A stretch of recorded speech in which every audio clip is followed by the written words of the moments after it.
আমরা তো সেই মুসলমান, শ্রাবণের খরস্রোতা উত্তাল টাইগ্রিস নদীর উপর থেকে 60,000 অশ্বরোহী মুসলমান নদীর তুফান পার হয়ে আফ্রিকার ভূখণ্ডে কালেমার পতাকা উড়াইছে।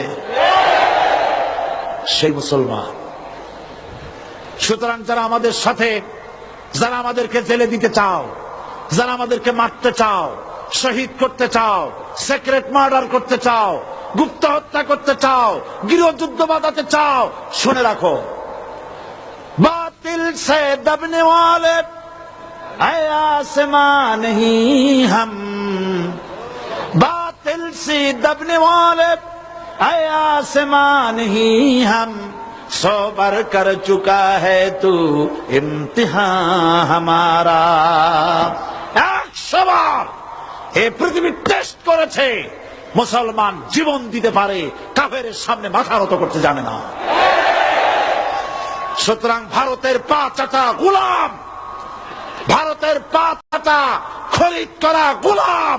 সরকারকে বলছি, মুসলমানদের ঈমান নিয়ে খেলা করবেন না,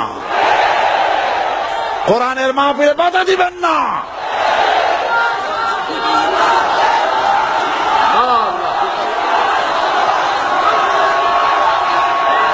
আল্লাহ রাব্বুল আলামিন মুসলমানদেরকে বিজয় দিবেন ইনশাআল্লাহ।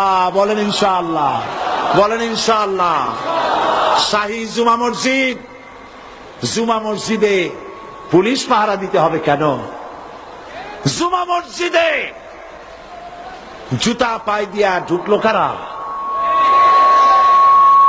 আমি গতকাল বলেছি, আমার সাধারণ পুলিশের কোনো দোষ নাই, তাদের কোনো অন্যায় নয়, লাঠি যার হাতে যায় তার কথাই বলে, এটাই স্বাভাবিক।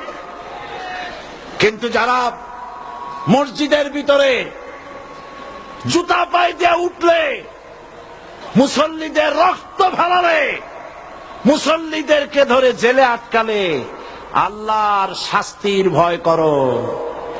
আল্লাহ আছেন, আল্লাহ আছেন, ভয় করো আল্লাহ পাককে। এই রকমের অবস্থা চিরকাল থাকবে না।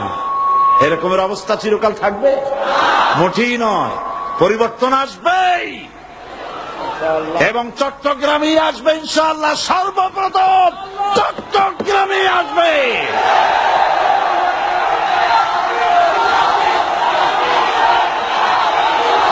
আজ আপনারা দেখতে পাচ্ছেন না, আপনারা দেখতে পাচ্ছেন না, স্টেডিয়ামের ভেতরে বীর চট্টলার 1400 বছর আগের খাদিজা আয়েশা দিয়ে এই স্টেডিয়ামের ময়দান 50,000 উপর মেয়ে লোক দিয়ে ভরে গেছে।